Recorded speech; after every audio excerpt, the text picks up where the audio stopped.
ఓం శ్రీకృష్ణ పరబ్రహ్మణే నమః. భగవద్గీత పారాయణానికి స్వాగతం సుస్వాగతం. అందరికీ నమస్కారం అండి. మనం భగవద్గీతలో 3వ అధ్యాయం కర్మయోగాన్ని తెలుసుకుంటున్నాము. పారాయణ చేసుకొని అర్ధసహితంగా వివరించుకుంటున్నాం. ఇందులో 12వ శ్లోకం వరకు చెప్పుకున్నామండి. 12వ శ్లోకంలో ఏముంది ఒకసారి గుర్తు చేసుకొని 13వ శ్లోకానికి వెళ్దాం. అయితే మనకు భూమి నుండి ధాన్యం వస్తుంది. ధరణి మరి ఆ భూమిలో సత్వ ఉన్నప్పుడే పంటలు పండుతాయి. అసలు ఆ విత్తనాలు ఎక్కడి నుంచి వచ్చినాయి, ముందు ఎవరు సృష్టించిండ్రు, మరి వర్ష రూపంలో వచ్చేది ఎవరు, సూర్యుడు, సూర్యరశ్మి, ఇవన్నీ ఉంటే కానీ పంటలు పండవు కదా. కేవలం మానవుడు గింజలు వేసినంత మాత్రాన పంటలు పండవు. వర్షం పడకున్నా, సూర్యుడు వేడి తగలకున్నా కూడా మనకు పంట అనేది రాదు చేతికి. అంటే ఈ పంచభూతాల నుండి మరి సూర్యచంద్రుల వరకు కూడా మనకు సహాయం చేయడం వల్లనే సమిష్టి కర్మల వల్ల వాటన్నిటిని ఉపయోగించుకొని పదార్థాలు అనేవి, ధాన్యాలు అనేవి ఉత్పత్తి అవుతున్నాయి. మరి దాన్ని వారికి సమర్పించి ఆ తర్వాత భోజనం చేయాలి కదా మనం. ఇప్పుడు వాళ్ళందరూ ఒక వ్యాపారంలో పెట్టుబడి పెట్టిన వాళ్ళందరూ కూడా ఒక 4-5 పెడతారండి. అంటే ఒక్కడే పెట్టాలి అంటే పెట్టలేడు, ముందుకు రావాలంటే. అట్లా అందరూ కలిసి పెట్టుకున్నప్పుడు లాభాన్ని అందరూ పంచుకుంటారు కదా. ఎవరికో ఒకళ్ళకు చీటింగ్ చేసి మోసం చేసి ఇవ్వకపోవడం అనేది స్వార్థంతో అది పాపం, అది మంచి లక్షణం కాదు. అదేవిధంగా ఇప్పుడు మనుషులైతే మరి గొడవలు పెట్టుకుంటారు, ఇవ్వకుంటే ఊరుకోరు, దానికి వేరే పద్ధతి ఉంటుంది. కానీ ఇప్పుడు ఇక్కడ సూర్యుడు కానీ, చంద్రుడు కానీ, భూమి కానీ నువ్వు ఇలా చేయి, మాకు నువ్వు ఎందుకు ఇవ్వలేదు అని అడుగుతాయా? అడగట్లేదు కాబట్టి మనం వాటిని పట్టించుకుంటలేము. కానీ మన జీవనానికి ముఖ్య కారకులు వాళ్ళే కదా. మనం ఈ విధంగా జీవించి ఉన్నాము, ఈ ఆహారాన్ని తినగలుగుతున్నాము అంటే దానికి వీళ్ళే కారణం. వీళ్ళు భూమి సారవంతంగా ఉండి, దాంట్లో పుష్టి కలిగి ఉండి, దాని నుండి మొక్కలు వచ్చి, వాటికి ధాన్యం వచ్చి, అవన్నీ తీసుకొచ్చి రైతులు, అంటే మానవుడు శ్రమిస్తున్నాడు. కానీ మానవుడి శ్రమ వల్లనే పంటలు పండట్లేదు. దానికి అవసరమైన వాటిని వనరులన్నీ కూడా సృష్టించి ఇస్తున్నాడా భగవంతుడు. మనకెవరిస్తున్నారో తెలియదు. గాలి ఎలా ఇస్తుంది, గాలి ఎక్కడి నుంచి వస్తుంది అంటే ఎవరేం చెప్తారండి? గాలి ఒక భగవత్ స్వరూపంగా మనం సృష్టించుకోలేము. గాలిని, ఉన్న గాలిని ఉపయోగించుకుంటున్నాం. అలాంటప్పుడు దానికి కృతజ్ఞత భావంగా మనము కొంత పొల్యూషన్ రాకుండా చూసుకోవడము, దానికి మనము నమస్కరించుకోవడము, అలాంటివి చేయండి అని మనకు తెలియజేస్తున్నారు. ప్రతి విషయంలో అంతే కదండి. ఇప్పుడు ఏ పని చేసినా కూడా ఎవరి దగ్గరైనా మనము ఏం చేస్తాము, మనకు ఎవరైనా సహాయం చేస్తే మళ్ళీ వాళ్లకు సహాయం చేయడానికి ప్రయత్నించడం అనేది మానవ ధర్మం. మనము సహాయం చేసి కూడా వాళ్ళ దగ్గర నుంచి సహాయాన్ని కోరకుండా ఉండడము అనేది భగవంతుడు చెప్పేది. నువ్వు సహాయం చేసినవు అంటే అది ఎలా అవుతుంది? నువ్వు మళ్ళీ వాళ్ళ దగ్గర నుంచి ఏదన్నా తీసుకుంటే ఇచ్చుకోవడం పుచ్చుకోవడం అవుతుంది. అంటే నువ్వు సహాయం చేసిన దానికి సరిపోదు. మనం ఏదైనా చేస్తున్నాము అంటే నిస్వార్థంగా మనము కొంత సహాయం చేశాము, మళ్ళీ దాని నుంచి మనం ఏది కోరుకోకుండా. మరి భగవంతుడు మనం ఇచ్చినా ఇవ్వకపోయినా మనని అడగట్లేదు. కానీ భగవంతుడే ఇన్ని రూపాలుగా మనకు అవసరమైన వాటినన్నిటినీ సమకూర్చడానికి మన చుట్టూ ఉండి మనను రక్షిస్తూ ఉన్నాడు. మరి రక్షిస్తూ ఉన్నప్పుడు, మనకు కావాల్సినవన్నీ అందిస్తూ ఉన్నప్పుడు మనము దాని కృతజ్ఞతాభావాన్ని కలిగి ఉండి మనము చేసే ప్రతి పనిని కూడా ఆ భగవత్ అనుగ్రహం వల్ల చేస్తున్నామనే భావనతోని చెయ్యాలి. చేసేది ఇప్పుడు సొమ్మొకడిది సోకొకడిది అని భగవంతుడు ఇవన్నీ ఏర్పాటు చేసినప్పుడు కొంతమంది ఏం చేస్తున్నారు, ఇవి మావి అంటున్నారు. అంటే ఇది ఏ ఒక్కరి సొంత కాదు, వాళ్ళేమీ తయారు చేసుకోలేదు కదా. మరి తయారు చేసుకోనప్పుడు అది అందరిది. భగవంతుడు ఈ భూమిని అందరికి ఇచ్చిండు, కానీ కొంతమంది కొంత భూమి ఇది మాది అని పెట్టుకోవడము. అంటే ఈ 84,000 జీవరాశులలో ఎక్కడ కూడా ఏది కూడా అటువంటి పని చేయదు. ఓన్లీ మానవుడే. నీకు బుద్ధి ఇచ్చాడు, మంచి బుద్ధిని ఇచ్చి నువ్వు అనుభవిస్తూ నువ్వు చక్కగా అత్యుత్తమమైన జన్మ మానవ జన్మ కాబట్టి నువ్వు వివేకం కలిగి నీ ఆలోచనలతోని నువ్వు జనన మరణ చక్రం నుండి విముక్తి పొందడానికి ప్రయత్నించాలి ఈ జీవితంలో అని నీకు అనుకూలంగా అన్ని అవయవాలను ఈ శరీరాన్ని అన్నిటినీ ప్రసాదించాడు. నువ్వు బయటకు వస్తే అమ్మ పాలు తాగి, నువ్వు చిన్నగా ఉంటే పాలు తాగడానికి అమ్మను సృష్టించాడు. అమ్మ దగ్గర పాలు తాగి బతికిన తర్వాత నువ్వు తినడానికి ఆహారాన్ని ఇస్తున్నాడు. ఇవన్నీ కూడా ఎక్కడి నుంచి వస్తున్నాయి అంటే భగవత్ అనుగ్రహం వల్లనే వస్తున్నాయి. అన్నీ మన చేతుల్లో లేవు, ఉన్న వాటినే మనము తీసుకుంటున్నాము. మనం ఏం చేస్తున్నాము, చెట్లు పెరుగుతూ ఉంటాయి, చెట్లు పెరుగుతూ ఉంటే వాటిని సంరక్షించుకోవడానికి ప్రయత్నం చేస్తున్నాం. మనం సంరక్షించుకోగలుగుతున్నామా అనండి. ఇప్పుడు గాలి దుమారం వచ్చింది, ఇప్పుడు తుఫాన్ వచ్చింది, కొట్టుకుపోతాయి. నువ్వు ఎలా రక్షించగలుగుతావు? భగవంతుడు అనుకుంటే రక్షిస్తాడు, అంతేగాని మనం అనుకుంటే రక్షింపబడవాలి. మన శరీరం కూడా భగవంతుడే రక్షిస్తాడు. మనకు అటువంటి బుద్ధి ఆలోచన భగవత్ కైంకర్య రూపంగా మనం కార్యాలు చేసినప్పుడు, ఇప్పుడు ఎవరైనా కూడా తన పిల్లలు చేసే పని మంచిగా కావాలి, వాళ్ళకు లాభం కావాలి, వాళ్ళు వృద్ధిలోకి రావాలి అని కోరుకుంటారు, కానీ వాళ్ళు పాడు కావాలి అని ఎవరు కూడా కోరుకోరు. అలాగే భగవంతుడు తను సృష్టించిన ఈ జీవితాలను మనను అందరూ కూడా బాగుండాలని కోరుకుంటాడు.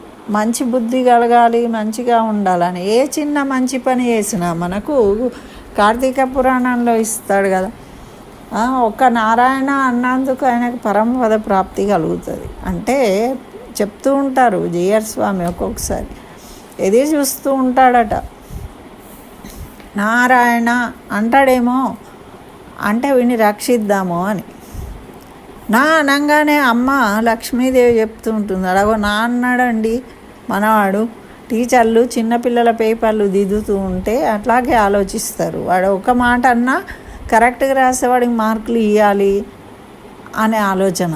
అట్లా మనని ఎప్పటికీ రక్షించడానికి మనం చేసే మంచి పనులను తీసుకుంటూ ఎదురు చూస్తూ ఉంటాడు, మన పక్కనే ఉంటాడు అని మన పెద్దలు కూడా చెప్తూ ఉంటారు. పురాణాలు అవే తెలుపుతున్నాయి, భగవద్గీతలో కూడా అదే చెప్తూ ఉన్నాడు. నువ్వు ఏమీ బరువు తీసుకోకు, నీకు అవసరం లేదురా నాయనా, నేనే చూసుకుంటా అన్నీ, నువ్వు నాకు కైంకర్యంగా నువ్వు చేసుకుంటూ వెళ్ళిపో, నువ్వు నిస్వార్థంగా నువ్వు పని చేసుకుంటూ వెళ్ళినప్పుడు ఆటోమేటిక్గా ఇప్పుడు మనకి ఎన్నో రకాలండి. ఇప్పుడు మనీ మంత్రాలు అని, దాంట్లో అని, దీంట్లో అని, యూనివర్స్ కనెక్ట్ అవ్వడం అని ఇవన్నీ చెప్తున్నారు. అవన్నీ ఏంటి అండి? అదంతా మనం భగవంతుడు అంటున్నాం, వాళ్ళు యూనివర్స్ అంటున్నారు. మనము యద్భావం తద్భవతి అని నువ్వు ఏదైతే అంటావో మళ్ళీ మళ్ళీ మననం చేస్తావో అది నీకు సక్సెస్ అవుతుంది అంటున్నావు. అంటే మనం మంచి విషయాలనే మాట్లాడుతూ, మంచినే చేస్తూ, మంచినే కోరుకుంటూ ఉన్నప్పుడు మంచి జరుగుతుంది. కానీ మనం ఎప్పుడైతే అనుమానపడి ఇది అవుతుందో కాదో అని ఎప్పుడు అనుమానం ఉంటుందో అప్పుడు అది ఎప్పుడు కూడా సక్సెస్ కాదు. అయితే అటువంటి లేకుండా ఉండడానికి మనము భగవద్ ధ్యానం చేయాలి.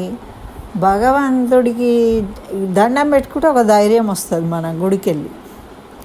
ఎందుకు ఏ పని చేసినా మనం ముందు భగవంతుడికి దండం పెట్టుకొని వస్తాము, నమస్కరించుకుంటామంటే మనకు ఒక నమ్మకం, భగవంతుడి అనుగ్రహం వల్ల మనకు మంచి జరుగుతుంది. అదే భరోసాతో ఉండాలి. మళ్ళీ ఏం చేస్తాము, బయటకు వచ్చిన తర్వాత పని చేసేటప్పుడు వాడు చేస్తాడంటావా, ఎప్పుడైతే వాడు చేస్తాడంటావా అనుకుంటామో కథం అయిపోయింది. అంటే మన ఆలోచనతో చేసినట్టే. అది భగవంతుడు చేపిస్తాడు అనే నమ్మకంతో ముందుకెళ్ళినప్పుడు అది నీకు సక్సెస్ అవుతుంది. కానీ మనం మధ్యలోనే అనుమానపడ్డాం కాబట్టి అది మనకు జరగట్లేదు. అయితే పూర్తిగా మనము దాన్ని స్వీకరించాలి, దాన్ని నమ్మాలి, విశ్వసించాలి. ఆ రూపంగా మనం యజ్ఞాలు చేయాలి. యజ్ఞం అంటే ఏంటిది, మళ్ళీ శ్రద్ధగా చేయడమే. ఏదైనా భక్తితోని మనసా వాచా కర్మణ ఒకటే ఆలోచనతోని ఒకటే దాన్ని చేయడం. మనసులో కోరుకోవాలి, మంచి పనులు చేయాలి, మంచి ఆలోచనలు చేయాలి, మంచి మాటలు మాట్లాడాలి. అనవసరమైన మాటలు మాట్లాడుతూ ఉంటాం. మనం 100% ఒక్క మాట కరెక్ట్గా ఉంటుంది, మిగతా అన్నీ కూడా వేస్ట్ మాటలే. మనకు ఉపయోగపడని మాటలను మనం మాట్లాడతాం, ఉపయోగపడని విషయాలను వింటూ ఉంటాము, ఉపయోగపడని పనులు చేయాల్సిన అవసరం వస్తుంది. మనం ఏదో చేద్దాం అనుకుంటాము, కానీ దాన్ని చేయకుండా వేరే పనులలో మనం నిమగ్నమైపోయి ఉంటాము. మళ్ళీ ఈరోజు పెండింగ్. ఎక్కడ పెండింగ్ పెడతామండి? మనము తినడం పెండింగ్ పెట్టాం, ముచ్చట్లు పెట్టడం పెండింగ్ పెట్టాం కదా. మరి నువ్వు చేసేవన్నీ కూడా కార్యక్రమాలు ఏది పెండింగ్ పెట్టావు. కానీ ఒక భగవంతుడి ధ్యానం చెయ్యి, ఇతరులకు సహాయం చెయ్యి, మంచి మాటలు మాట్లాడు అంటే మాత్రం పెండింగ్ పెడతాం. ఎందుకు మంచి మాటలు మాట్లాడము అంటే, మనం ఇతరులతో మాట్లాడేటప్పుడు వాళ్ళకు అనుకూలంగా మీరు మాట్లాడుతూ వెళ్తుపోతూ ఉంటారు. వాళ్ళు ఏవేవో మాట్లాడితే మీరు కూడా ఏవేవో మాట్లాడతారు. అంటే దానికి ఎండ్ ఏమి ఉండదు. అది కరెక్టా, మీకు ఉపయోగమా కాదా అనేది ఉండదు. అంటే ఎక్కడ కూడా ఏ పని చేసినా కూడా మనము మనసు పెట్టి ఆలోచించి చేయడం లేదు. ఆలోచించి మాట్లాడిందే చెయ్యి, అది యజ్ఞం అవుతుంది. ఒక పంటలు వండడమే కాదండి, ఏదైనా మనం ఇంటికి తెచ్చి అన్నం వండుకోవడము ఒక పని, మనం రోజు చదువుకోవడము, మన ఉద్యోగం చేయడము అవన్నీ యజ్ఞమే. మన విధి ఏముందో దాన్ని శ్రద్ధగా ఆచరించు. నువ్వు మంచితనంతో మంచిగా నిజంగా మంచి చేయాలనుకుంటే ప్రతి మనిషి మంచిగా చేయవచ్చు. కానీ దాని పట్ల శ్రద్ధ లేకుండా విలువ ఇయ్యనప్పుడు అవి పదార్థాలు పాడవుతాయి. ఇప్పుడు మనం అన్నం వండితే అన్నం మాడిపోతుంది. మన చిత్తం ప్రశాంతత లేక, ప్రశాంతత ఎప్పుడు ఉంటుంది అంటే మనం ఏదనుకుంటున్నామో సత్యానికి దగ్గరగా ఉన్నప్పుడు ప్రశాంతత ఉంటుంది. అయితే ఈ 13వ శ్లోకాన్ని చదువుదాం. మరి ఇందులో కూడా ఇంకేం చెప్తున్నాడు, యజ్ఞం అంటే ఎలా, ఇంకా యజ్ఞం అంటే ఇంకా ఎలా చేయాలి అనేది ఇంకా వివరంగా చెప్తూ ఉన్నాడు. యజ్ఞశిష్టాశినస్సంతో ముచ్యంతే సర్వకిల్బిషైః భుంజతే త్వఘం పాపా ఏ పచంత్యాత్మకారణాత్ అంటున్నాడు ఇక్కడ. అయితే యజ్ఞతిష్ట శిన అంటే యజ్ఞశేషాన్ని ఆరగించు, యజ్ఞం చేసి దాని శేషం ఆరగించు అంటున్నాడు. అంటే మనము ఆ యజ్ఞం చేయడానికి సహాయము చేసిన వాళ్ళు ఎవరెవరు ఉంటారో వాళ్లకు పంచిన తర్వాత నువ్వు తినాలి.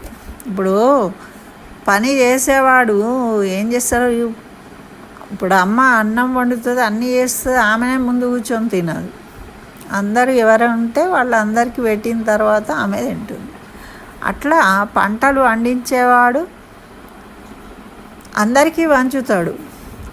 డబ్బుకో దేనికో ఆయన తెచ్చింది ఆయన కష్టాన్ని ఇచ్చి ఫలితం తీసుకుంటాడు. తీసుకొని తాను కూడా తింటాడు.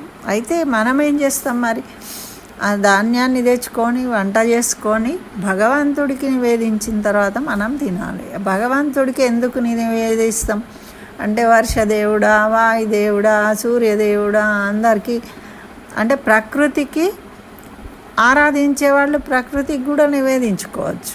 భగవంతుడు అంటే నరసింహస్వామి, వెంకటేశ్వర స్వామి ఇవే కాదు కదా, మనకు హెల్ప్ చేసిన వీటన్నిటిని కూడా మనం స్మరించుకొని అగ్నిదేవుడికి అందరికీ పెట్టచ్చు. కానీ ఇవన్నీ సృష్టించిన భగవంతుడు ఒక్కడున్నాడు, అందుకని భగవంతుడికి పెడితే అన్నిటికీ పెట్టినట్టు అంటారు. భూతదయ కలిగి ఉండాలి. ఇంకా మంచి సంస్కారవంతులు, వెనకటి పద్ధతులన్నీ పాటించేవాళ్ళు. ఇళ్ళల్లో కుక్కలు, ఆవులు అన్నీ ఉండేవి, పశుపక్ష్యాదులు. వాటికి కూడా ఆహారాన్ని పెట్టేవాళ్ళు. వాటన్నిటికీ రోజు ఆహారాన్ని ఇచ్చేవాళ్ళు. ఇంటికి చాకలమ్మ వస్తే చాకలమ్మకు అన్నం పెట్టేవాళ్ళు, అందరికీ పెట్టేవాళ్ళు. ప్రత్యేకంగా వంట చేసి వాళ్ళకు పెట్టి తర్వాత తినేవాళ్ళు. అంటే ఇది అంతా ఎందుకు చేసిన వాళ్ళు అంటే ఇచ్చిన దాన్ని అందరికీ పంచాలి, పంచి మనము ఆరగించాలి. అంటే అది యజ్ఞశేషం అవుతుంది. కాబట్టి అట్లా మనకు యజ్ఞాలు అనేవి ఏముంటాయి అంటే దేవ యజ్ఞం ఒకటి ఉంటుంది మనం చేయాల్సింది, పితృయజ్ఞం, ఋషి యజ్ఞం, మనుష్య యజ్ఞం అని 4 రకాల యజ్ఞాలు చేయాలి అని చెప్తారు పెద్దలు. మనకు పురాణాలలో ఉంటుంది. ఇది భూత యజ్ఞం 5. ఈ యజ్ఞాలు అంటే ఏంటిది? మళ్ళీ మనం చేసే కర్మనే యజ్ఞం అంటే. అన్నీ హోమం పెట్టి దైవ యజ్ఞాలు చేయడమే కాదు. ఇక్కడ దేవయజ్ఞం అంటే ఏంటిది? వేదాధ్యయనం చేయడం అంటే మనం ఒక పారాయణం చేయడము, స్తోత్రాలు చదవడము, దేవుడికి సంబంధించిన జపం చేయడం, నామస్మరణ చేయడం, పాటలు పాడడం, ఇవన్నీ కూడా దేవయజ్ఞంగా గుర్తించబడతాయి అన్నమాట. అంటే భగవంతుణ్ణి మనము స్మరించుకోవాలి ఏదో విధంగా. అయితే కథలు చదవడము, రామాయణ భారతాలు చదవడము, ఏదో కొంత మనము దాన్ని చేయాలి ప్రతిరోజు కూడా. అది దేవయజ్ఞం అవుతుంది. అట్లాగే పితృయజ్ఞం, మన పితృదేవతలు, మన తాత తండ్రులు ఉన్నా లేకున్నా వాళ్ళ తర్వాతనే కదా మనం వచ్చినాము. మనం ఉన్నాము అంటే వాళ్ళు ఇంతకుముందు ఉన్నట్టే. కాబట్టి అటువంటి పితృదేవతలను సంతోషపెట్టడానికి వాళ్ళకు మనకు కొన్ని నియమాలు పెట్టిండ్రు కదా. శ్రాద్ధ కర్మలు చేయాలి, వాళ్ళ పేరుతోని దానాలు చేయాలి. మనకు ఇప్పుడు పిత్రమాస వచ్చినప్పుడైనా, అందుకే ఎప్పుడు చేసినా చేయకపోయినా పిత్రమాస వచ్చినప్పుడు ఆ 15 రోజులు పితృపక్షాలలో వీటిని నిర్వహించమని చెప్పింది మన శాస్త్రాలు. అయితే దీని పితృయజ్ఞం అంటారు. అలాగే ఋషి యజ్ఞం, ఋషులకు ఎందుకు చేయాలండి అంటే ఋషులు జ్ఞానాన్ని ఇస్తారు. మన గురువులు వాళ్ళు చెప్పే ప్రవచనాలు వింటున్నాము. ఇప్పుడు యూట్యూబ్లో వింటాము, ప్రత్యక్షంగా వింటామో వినము, వినకపోయినా మనం యూట్యూబ్లో వింటున్నాము. అంటే మనం వాళ్ళు చెప్పే మాటలను విని మనం ఆనందిస్తూ ఉన్నాము. కాబట్టి వాళ్ళ గురువులకు మనము ఎంతో కొంత మనము ఏదైనా కైంకర్యం అంటే సేవ చేసుకోవాలి. వాళ్ళు జ్ఞానాన్ని ప్రసాదిస్తున్నారు కాబట్టి ఏవైనా మనము వాళ్ళకి రుణాన్ని తీర్చుకునే ప్రయత్నం చేయాలి. మరి వాళ్ళు ఏవైనా ప్రోగ్రాంలు ఉంటాయి, యజ్ఞాలు హోమాలు చేస్తూ ఉంటారు. అలాంటివి చేస్తూ ఉంటే ఇప్పుడు చూడండి, అందరూ ఇప్పుడు జిఆర్ స్వామి ఆశ్రమంలో హోమాలు జరిగితే కొంతమంది హోమ ద్రవ్యాలు తెచ్చిస్తారు. ఇప్పుడు మన దేవాలయం, మన ఇంటి దగ్గర ఉన్న దేవాలయంలో ఏదైనా జరిగినప్పుడు మనం ఏం చేయాలి? ఆ పెరుమాళ్లకు దండ తీసుకెళ్ళి ఇవ్వడము, అక్కడ పోయి కొంచెం అలంకరించడము, శుభ్రం చేయడము, ఇట్లాంటిది ఏదో ఒకటి మన పార్టిసిపేషన్ అందులో ఉండాలి. అట్లా చేసినప్పుడు దాన్ని ఏమంటారు అంటే ఋషి యజ్ఞము అంటారు. భగవంతుడికి చేస్తాము. ఎవరైనా స్వామీజీలు ప్రత్యేకంగా చేసినప్పుడు వాళ్ళకు ప్రవచనకర్తలు ఉంటారు. అయితే ఇప్పుడు కొంతమంది దీపాలు వెలిగించాలి, కోటి దీప యజ్ఞము అంటారు. అంటే యజ్ఞంగా అంటే ఏంటి? దీపాలు వెలిగించడమే యజ్ఞం. అందరూ వెళ్ళి వెలిగించాలి, అందులో మనం కూడా వెళ్ళి వెలిగించాలి. వాళ్ళు మనకు అన్నీ ఆఫర్ చేస్తున్నారు. వెలిగించడం అనే పని మనం చేసినాం అనుకోండి, దాన్ని కూడా మనము పాటించినప్పుడు యజ్ఞం నిర్వహించాము అన్నట్టు దాంట్లో. ఈ విధంగా ఋషి యజ్ఞం అన్నమాట. ఋషి యజ్ఞం అంటే ఋషులకు రుణం తీర్చుకోవాలి. వాళ్ళు చెప్పిన మంచి మాటలు విని మనము జ్ఞానాన్ని పొందుతున్నాము. ఏదో ఒకటి వాళ్ళు చెప్పేది వింటే, భాగవతం వింటే మనకేదో పుణ్యం వస్తుందనే కదా వింటున్నాం. మనకు ఏదో వచ్చినప్పుడు వాళ్ళకు కూడా మన కృతజ్ఞతాపూర్వకంగా ఏదైనా సమర్పించుకోవాలి. ఎప్పుడు సమర్పించుకుంటాము? వాళ్ళు ఏవైనా కార్యక్రమాలు చేసినప్పుడు మనము ఆ రూపంగా ఏదో ఒక రూపంగా మనం అక్కడ పార్టిసిపేట్ చేసుకోవాలి. లేదు మనం వెళ్ళలేకపోతే కనీసము ద్రవ్య రూపకంగా మనము దానికి ఎంతో కొంత ఇతోధికంగా నీ శక్తి కొలది దాంట్లో సమర్పించుకోవాలన్నమాట. అది ఋషి యజ్ఞం. ఇవన్నీ మానవుడు చేయాలి. అట్లా మనుష్య యజ్ఞం ఉంది. మనుష్య యజ్ఞం అంటే ఏంటిది? మనుషులకు అతిథి అభ్యాగతులను వచ్చినప్పుడు వాళ్ళని చక్కగా మర్యాదలు చేసి గౌరవించి సత్కరించి వాళ్లకు తినడానికి మంచి ఆహార పదార్థాలు చేసి, అబ్బా ఎందుకు వచ్చినాం రా, ఇవాళ రేపు అయితే అతిథులు దొరకడం చాలా కష్టం. ఎవరైనా పొరపాటున వచ్చినా కూడా ఏ హోటల్కో తీసుకుపోతారు, కానీ ఇళ్లల్లో వంటలు చేసుడు తినడం అన్నదే తగ్గిపోయింది. ఒకళ్ళ ఇంటికి ఒకళ్ళు వచ్చి ఒక రాత్రి ఉండడం అనేది కూడా తగ్గిపోయింది. ఏదో ఫంక్షన్లు చేసినప్పుడే, పెళ్ళిళ్ళు ఇట్లాంటివి జరిగినప్పుడే వాళ్ళు భోజనాలకు వెళ్తారు. అది ఎగబడి నిలబడి తింటారు. అది కొంతమంది నచ్చి తింటారు, కొంతమంది నచ్చక తినరు. అంటే ఒక సంస్కారం అనేది లేకుండా పోయిందన్నమాట. అయితే ఏదో రకంగా అందుకే మనము ఫంక్షన్లు ప్రతి సంవత్సరం అవుతాయో కావో తెలియదు. అందుకే మన వాళ్ళు ఏం చెప్తారు అంటే ఏడాదిలో ఈ కార్తీక మాసంలో వనభోజనాలకు వెళ్ళాలి. అక్కడికి వెళ్ళి విష్ణువును ఆరాధించాలి.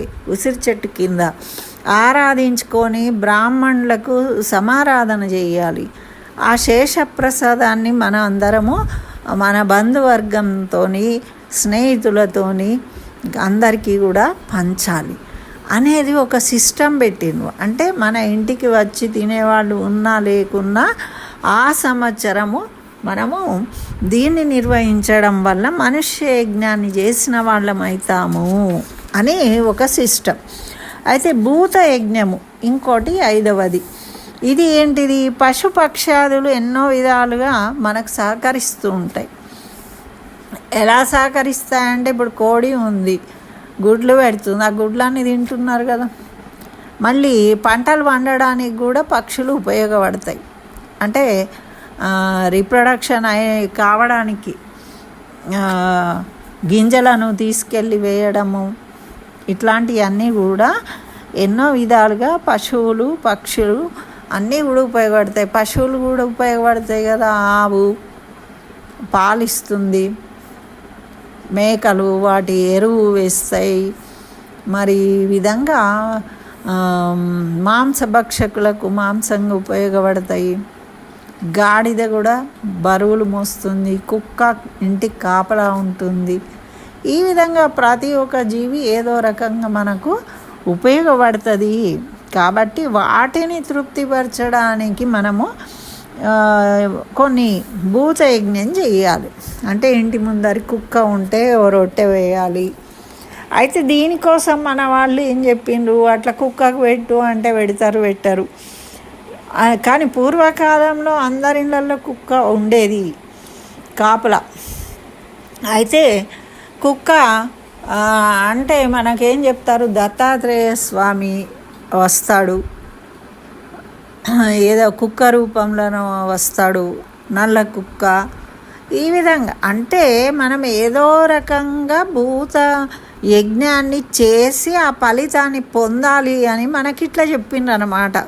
ప్రతిరోజు ఏదో ఒక ప్రత్యేకత ఎందుకు ఉంటుంది అంటే మనం అన్ని రోజులు చేయలేము. 365 రోజులు చెప్పినవన్నీ చేస్తున్నామా? మనం చేయము. కనీసం ప్రత్యేకమైన దినాలు, ప్రత్యేకమైన మాసాలు, ప్రత్యేకమైన విశేషమైన తిథులలోనన్నా కనీసము వాటిని ఆచరించి ఆ ఫలితాన్ని పొందాలి. మనము రుణము ఉండకూడదు. ఋషి రుణం కానీ దైవ రుణం కానీ ఏ రుణము ఉండకుండా మనం జీవితాన్ని సాగించడమే సత్పురుషులు చేస్తారు. వీటన్నిటికీ ఆహారాన్ని ఇచ్చి మనము ఆరగించినప్పుడు అది సత్పురుషులు చేసే పని. యజ్ఞ శేషాన్ని వాళ్ళు ఆరగించిన వాళ్ళు అవుతారు. అది కాకుండా మనం ఎవ్వరికి ఏ విధమైన చేయకుండా మనిషి వస్తున్నాడు అంటే ఇంటికి తాళం వేసి మనం ఎటో వెళ్ళిపోవడము, ఋషులు అవన్నీ నమ్మము, అవన్నీ బోగస్సు అనడము, చేయకపోవడం ఒక తప్పు. ఇంకా ఇలాంటి మాటలు మాట్లాడడం ఇంకా పెద్ద తప్పు. ఇట్లా దైవము అంటే ప్రసాదాలు తీసుకోవడానికి పోతారు కానీ చందాలు గుడికి ఏదైనా చేస్తున్నామయ్యా అందరూ ఇవ్వండి మీకు తోచింది సమర్పించుకోండి అంటే మాత్రం చేతులు రావు కొంతమందికి. అంటే ఇట్లా అన్నిటి దగ్గర స్వార్థంతో నేనే తినాలి అనుకున్నప్పుడు అంటే పాపాత్ములు పాపాన్నే ఆరగిస్తారు. ఇట్లా తినడం అంటే ఏంటి? మనమే ఒక్కళ్ళమే తినాలి అనుకోవడం అనేది పాపము. మనం తినే ఆహారము అది పాపతుల్యం అయిపోతుంది, ప్రసాదం కాదు అప్పుడు. కాబట్టే మనకు రోగాలు వస్తాయి. మనం ఎక్కడనో తింటాము, గప్చుపు ఇంటికి వచ్చి వండుకుంటాము. కాబట్టి ఏమవుతున్నది? ఈ పద్ధతి ప్రకారం మనం ఈ యజ్ఞాలన్నీ చేయాలి. వీటందరి రుణాలు తీర్చుకోవడం కోసం మనం తప్పకుండా ఈ విధంగా పాటించాలి అని మనకు తెలియజేస్తూ ఉన్నాడు ఆ భగవంతుడు. కాబట్టి ప్రయత్నం అయితే చేద్దాం. ప్రయత్నం చేస్తే సాధ్యం కానిది ఏమీ లేదు. కాబట్టి అందరూ ప్రయత్నించండి. ఎప్పుడు కూడా ఏది తెచ్చినా కూడా ఎవరికి ఇవ్వకుండా తినకూడదు. అది చాలా ముఖ్యం, గుర్తుపెట్టుకోవాలి అందరు కూడా. స్వస్తి. సర్వం శ్రీకృష్ణ చరణారవిందార్పణమస్తు.